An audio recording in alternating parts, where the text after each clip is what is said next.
Hey guys, I've got another video review for you today. This time it is the 1/6 scale Hot Toys Thor Gladiator Deluxe version from the Thor Ragnarok movie. Like I say, this is the Deluxe, so it does come with a few more bells and whistles compared to the standard edition, which we'll get to when we start cracking out the accessories and things.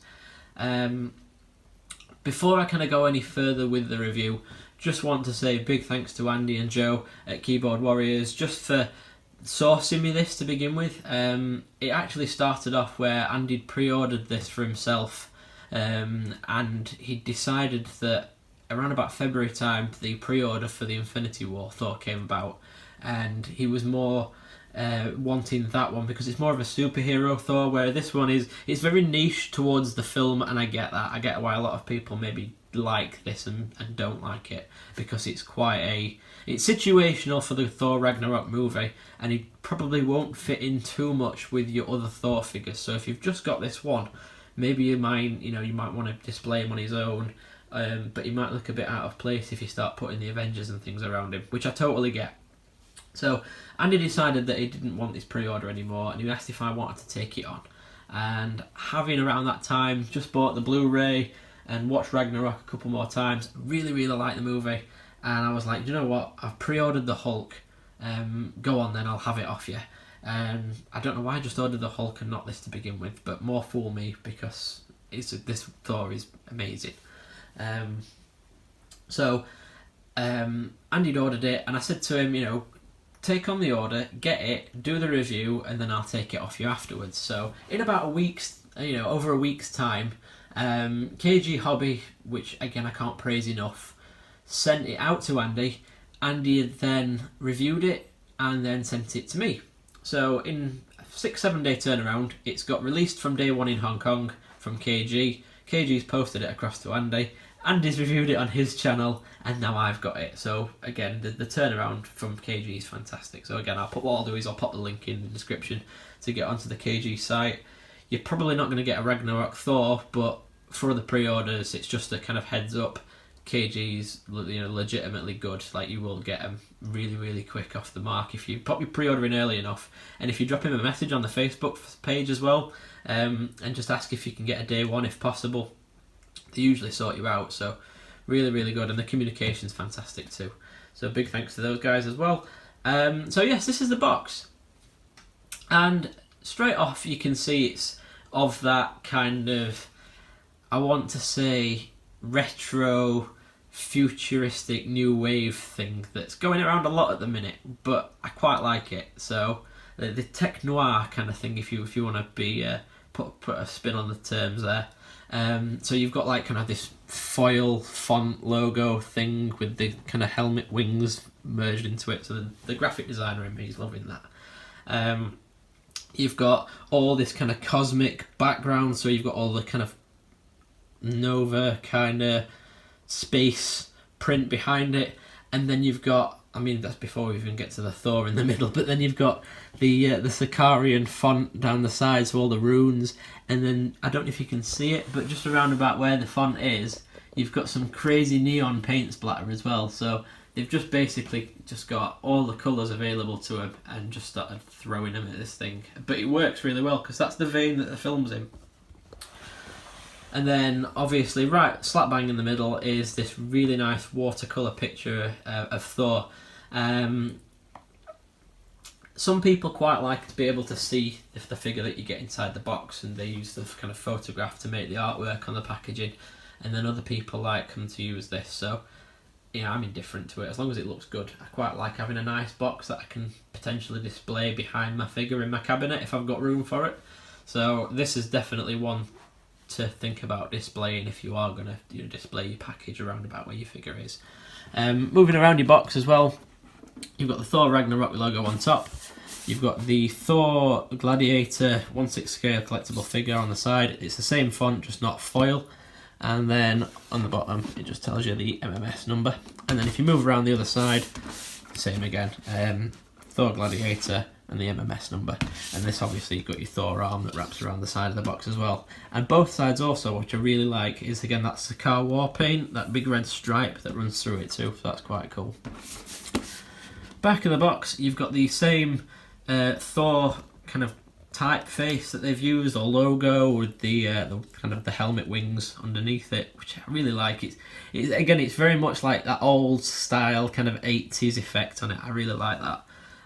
Some more of the runes and things, and then you've got like, you know, your hot toys, address, copyright information, choking hazards if you decide to give this to anyone who's either a man-child or a baby, which, to be honest, you shouldn't be giving to either of them because it's a collectible and you should look after it.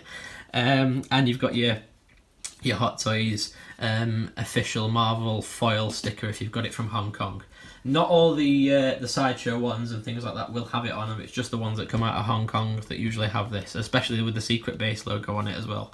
The kind of Western release won't have that on it.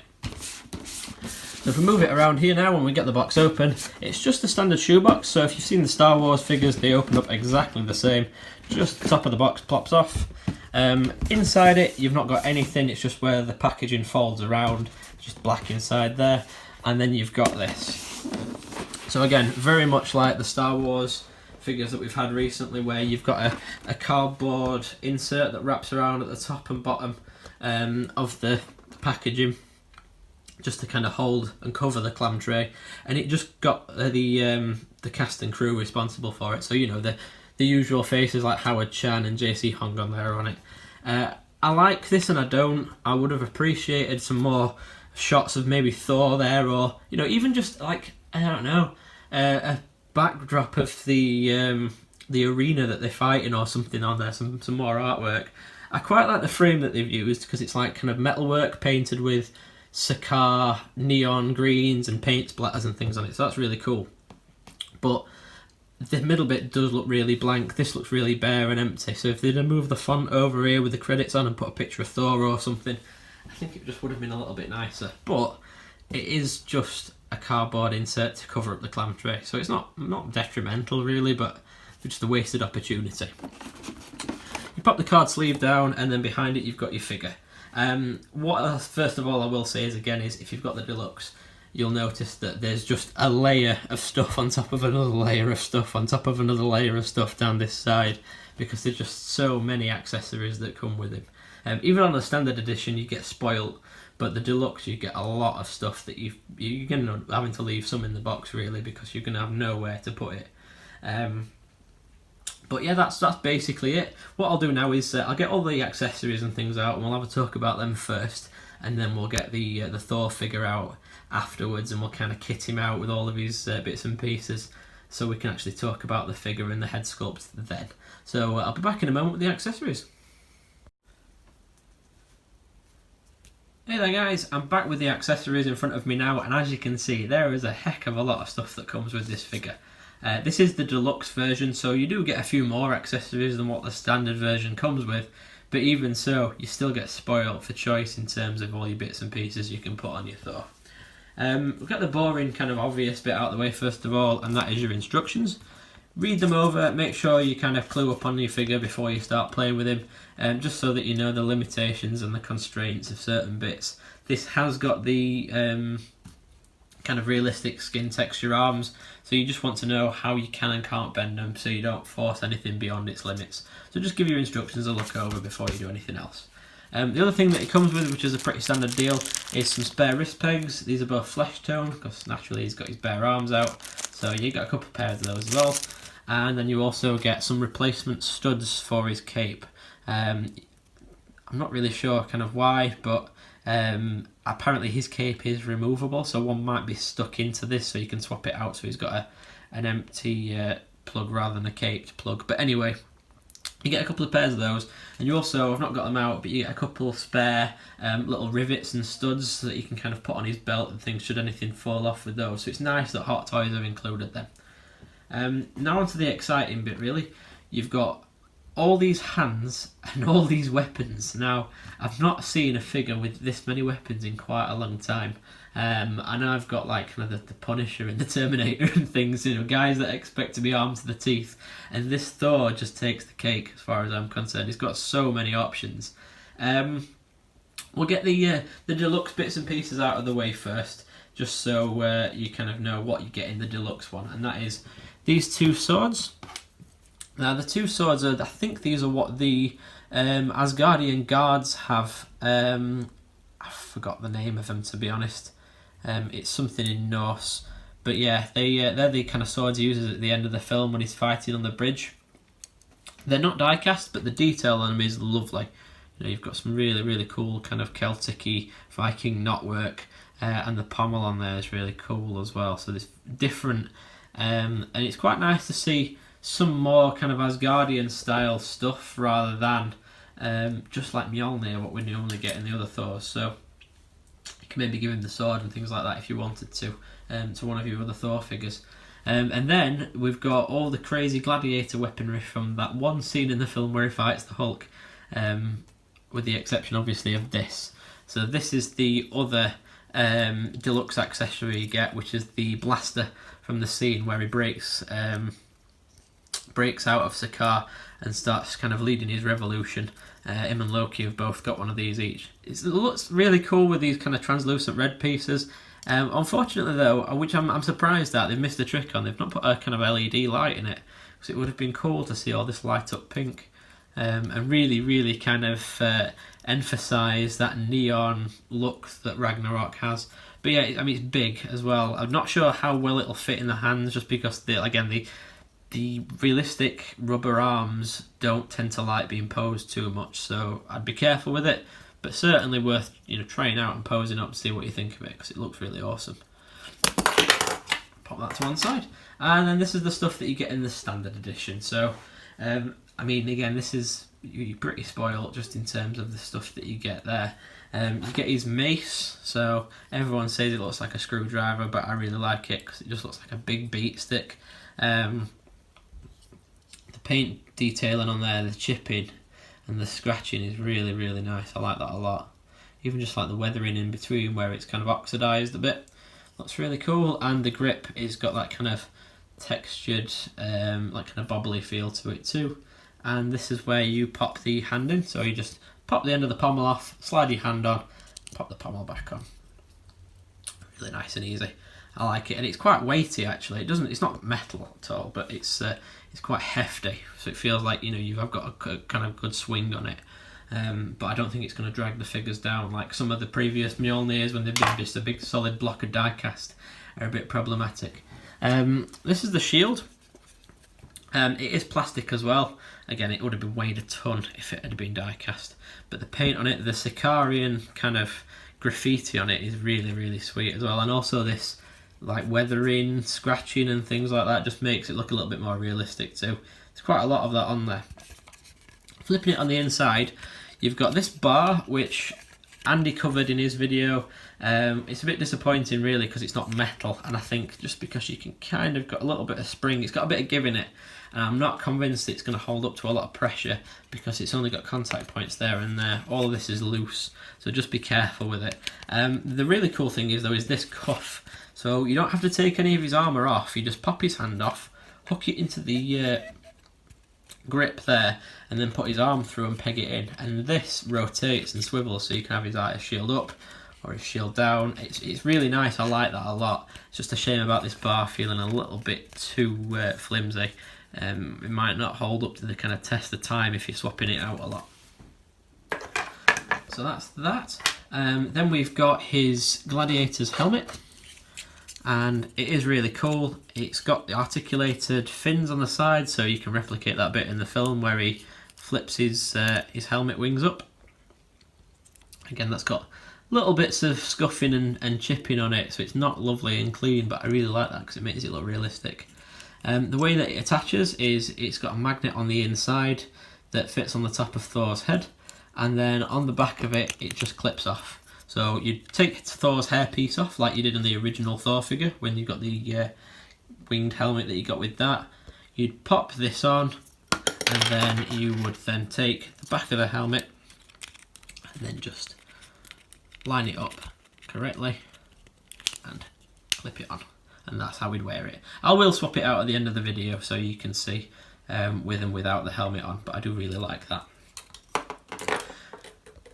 You then also get two of the Asgardian swords that are fully extended.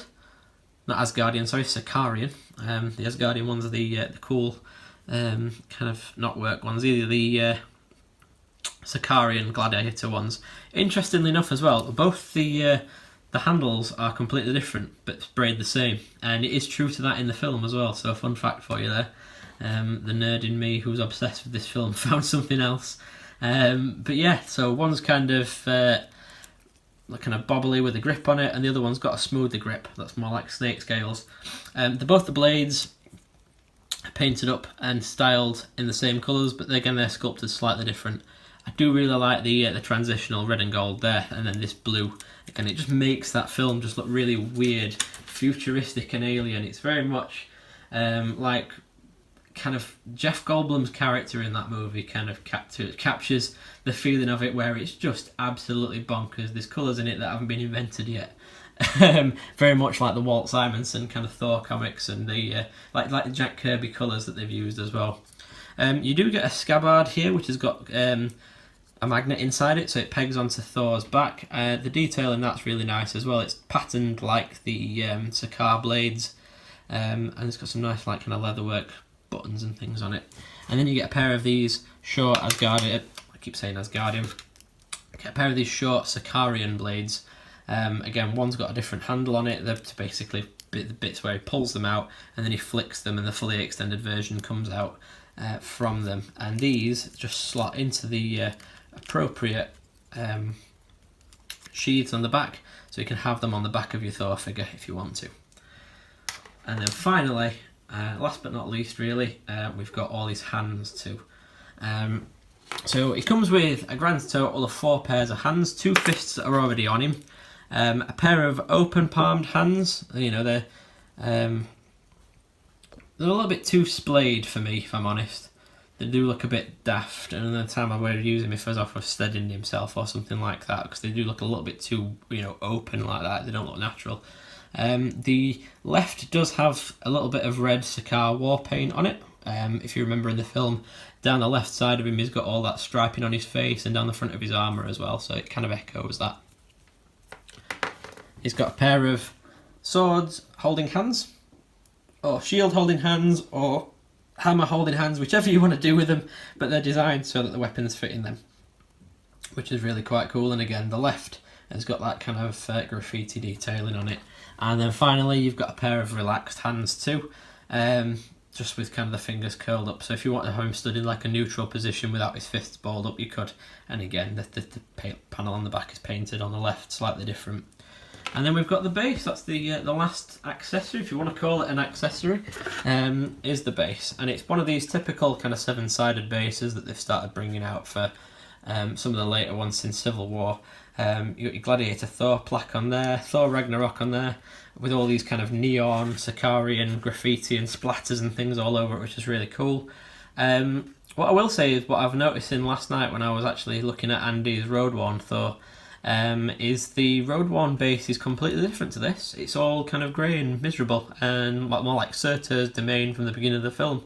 And then this one's got this neon madness, if you want to call it that, with all this like painted metal that's done in all neon colours. But again, there's colours in this film that haven't been invented. There's so many vibrant things in that movie, and I like that on the base there that it's carried across.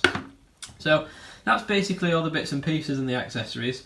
What I'll do is I'll get Thor out. I'll have him as a kind of bare bones figure just to show you the articulation and the detail and the head sculpt. And then what we'll do is we'll have a look at the figure afterwards with all these bells and whistles put on him and some final thoughts. Back in a second. Okay, so I'm back, and this is Thor basically how he comes straight out of the box without any of the accessories or anything else stuck on him. The first thing that you notice obviously is how good that Chris Hemsworth head sculpt is. It's really, really good. I can't believe that I initially didn't want it, but look at how amazing that head sculpt is. I don't know if I can get in any more zoom on it, maybe, can I? Let's see if I can. It is absolutely incredible, that head sculpt. Undeniably Chris Hemsworth. His ears stick out a little bit, if I've got one kind of complaint with it, I guess. But yeah, so just have a look at it from, so we turn him around. you know, the paint job and everything, in the war paint, the skin, the eyes, the beard, everything just looks so good. Just turn him around a little bit more there. I love the cuts and things that he gets in his hair as well, that he gets when Stan Lee kind of barbers him up. But yeah, that's really, really awesome. While I'm still kind of focused in on the head sculpt there as well, I'll just quickly show you what you do to detach the hairpiece so that then you can put on the helmet if you want to. It's quite easy. It's a really super strong magnet. You just grab a bit of the fringe that's stuck up there and you take it off, and as you can see there, it is just a massive magnet inside it that just sits it on, and you get this kind of harrowing, kind of weird bald Chris Hemsworth. But yeah, it's not great. But one thing that I would say that's a little bit of a complaint is that they've not painted the trim of the inside of the head bit hair coloured, because if you're not careful and you don't align the hairpiece up correctly when you stick it back on, you get a couple of gaps. So if I just pop it on quite loosely there like that, you can see, look, you can get a bit of the flesh tone showing through. And you really have to kind of jimmy it on to make sure that it's nice and lined up properly. So that's the head sculpt, and again, it's absolutely awesome. We'll just pan back out now if we can, and we'll have a look at the rest of the figure. So it's basically, if you've seen the Road Worn Thor, you've seen 60-70% of this figure. The head sculpt's new, and I'm pretty sure the Road Worn Thor doesn't have any armour on the shin or on the shoulder pad, but other than that, it's basically the same armour that he's got on the body. And naturally the Road Worn Thor comes with a full cape rather than a half cape that this one does.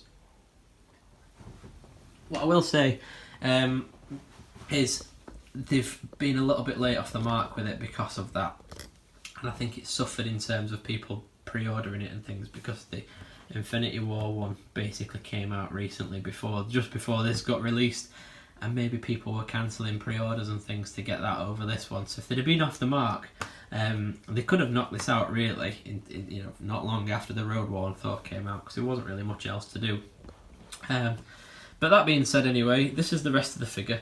The articulation we'll quickly go over as well. So head sculpt is he's got a left and a right turn, which is quite nice.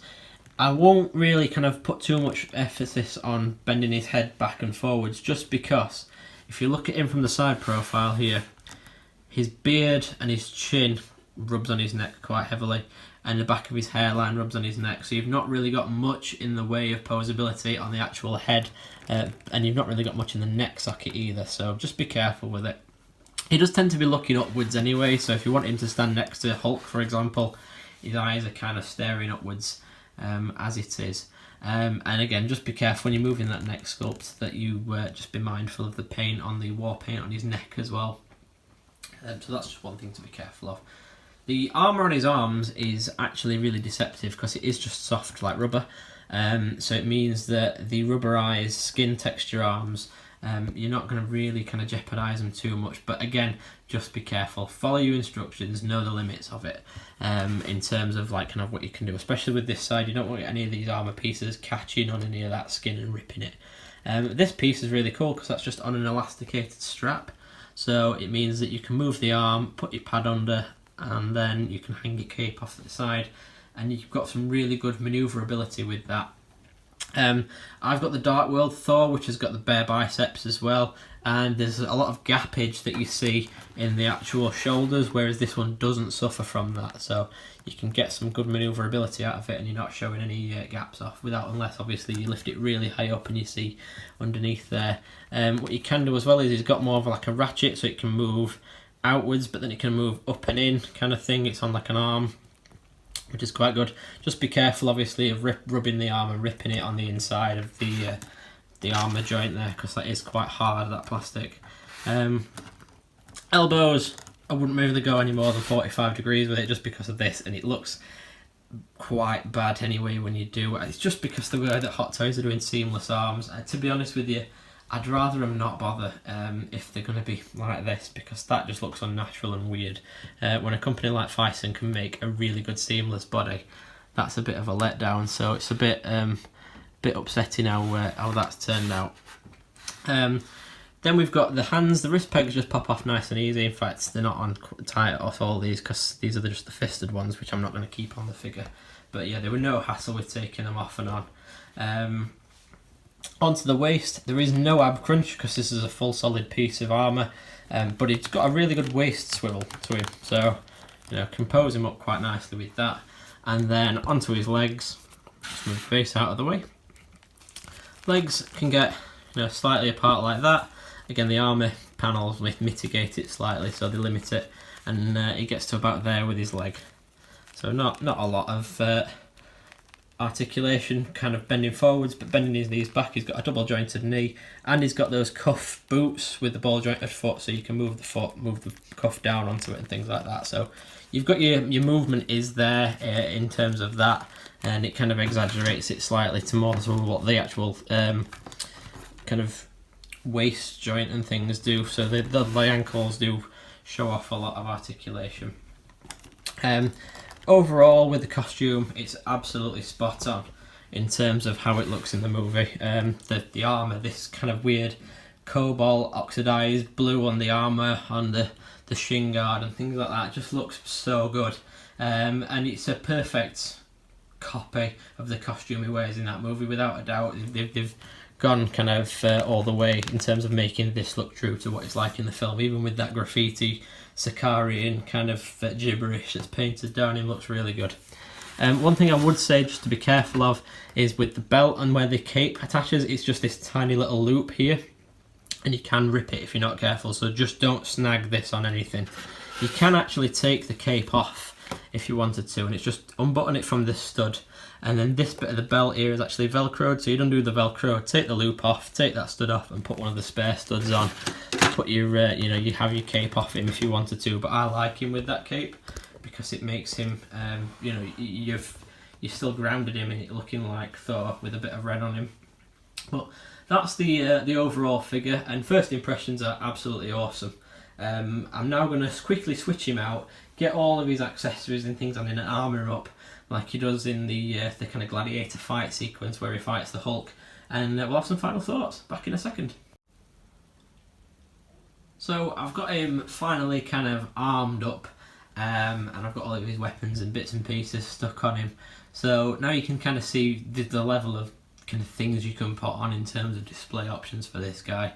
There's a lot of stuff in that box and a lot of things you can play with, and to be fair, I've left a lot of stuff still in the box that I haven't used. So if you want to make various different looks from the movie, you can. The bit where he pulls his swords out, you can have that. You can have the bit where he's busting out of the Grandmaster's complex with the blaster. If you want to put that on there, you can put the helmet on. You've got the Gladiator's mace, the shield.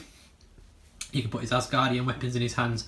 There's so many things you can do with this figure, so you're kind of spoilt for choice in terms of display options. If I was to kind of give you my 2 cents with it, I'd say the head sculpt is great, apart from the face looks a little bit too long. And I think it's just because they've made the beard look like it's his chin and then put a beard texture on it, rather than ended his chin and then sculpted a beard on it. It just looks a little bit long in the face. But it also might be to accommodate this helmet as well, which to be fair, Hot Toys are renowned for making quite a narrow face to accommodate a head, like a helmet. So it could just be that. I would have quite liked a different head sculpt with him that doesn't quite look as much of a miserable Thor. I know Thor has a bad time in that movie, but the tone of it's quite comedic in parts, and to have kind of a face just giving like a smile, like when he goes, it's a friend from work and he's like celebrated, or a kind of angry kind of battle-y face as well would have been quite good. So something like that would have been a nice inclusion, especially for the deluxe.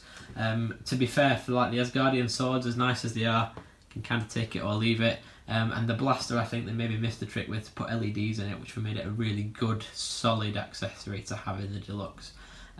If you can't get a deluxe, I don't think you'd be kind of poorer for it, if you know what I mean. I think the standard edition holds up just as well. With the bits you get in that, so you're not really missing out on anything except maybe those Asgardian swords and things, if you wanted them. Again, I've put the shield in his hand. Just be careful when you're kind of kitting him out with that shield and you're putting the hand wrapping around that bar and things. But everything else, you know, just the level of detail in this figure is so good, and it's like, you know, I know it's a niche figure. Just get back in and look at that face sculpt with the helmet on. I know it's a niche figure. I know it's not for all tastes because it's just from that one film that he's in. He's not really superhero Thor. It's more like kind of crazy cosmic adventures Thor, which I really like it. For me, it's the same reason why I like Iron Man 3, I guess. It's seeing the character do something really cool that the character would do, and maybe not in relation to other stuff. So it's not an Avengers Thor by any shape of the means. It's nothing like Avengers Thor. So if you pop this in a display with your Avengers, you're probably going to look out of place. Much the same as the Iron Man Mark 42 suit would. It wouldn't really match up. But in its own merit, it is a very good interpretation of the character, and that's why I really like it. I mean, Ragnarok's up there as one of my favourite Marvels, so this is really, to say I didn't initially pre-order this figure, I'd say now it was a must-have for me, and I could maybe go back in time and kick myself for not pre-ordering it if I hadn't have got lucky with Andy being able to swap the pre-orders on there. So again, really big thanks to Andy for that too, just for sorting this out.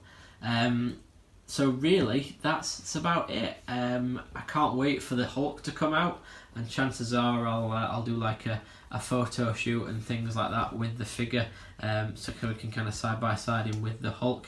In fact, what I'll quickly do is I'll just grab my Dark World Thor, because he's only there, and we'll have a quick comparison of both of these two figures maybe. So there's your Gladiator. Obviously bear in mind that the Dark World one is stood on some rocks. He's stood on that stupid triangular base that everyone hates. So he does look taller, but it's not because he is taller. The figures are exactly the same because I've compared them. I must say the arms haven't really come a long way. They're basically the same arms as before, so nothing's changed really there. The head sculpt, this is argued as one of the best Thor head sculpts from the Dark World movie, and this one blows it out of the park in terms of it looking like Chris face on. You know, it's the dead on, that's Chris Hemsworth. It looks like Thor, that one, maybe not all the way Chris Hemsworth, whereas that one is. Just little things like the kind of costume and such, the quality again in terms of the manufacturing, the design and how it looks. This looks a lot more realistic. This looks a little bit more toyish with that kind of chrome, just the gold making it just look a little bit more cheaper. And it's the same carried across with the cape as well. The cape is a better colour, whereas this is a bit too bright and a bit too clean in my opinion. But that's by the by. I really do like the Gladiator one though. He's definitely a favourite for my collection, so I'm glad I've got him. But let me know what you guys think. I know he's obviously fresh off the boat really in terms of him being shipped from Hong Kong and things. So if you've got one yourself, let me know what you think of it, or if you're expecting one, let me know kind of what your initial thoughts are. You know, on your pre-orders and things like that. So feel free to comment anyway, and as always, you know, give me a subscribe if you want to keep watching. What I'll also do is I'll pop a link on the for Andy's channel over at Keyboard Warriors if you've not subscribed to that before, because he's also got a review of the figure too, as I mentioned before. So okay, I'll see you next time. Thanks very much. Bye bye.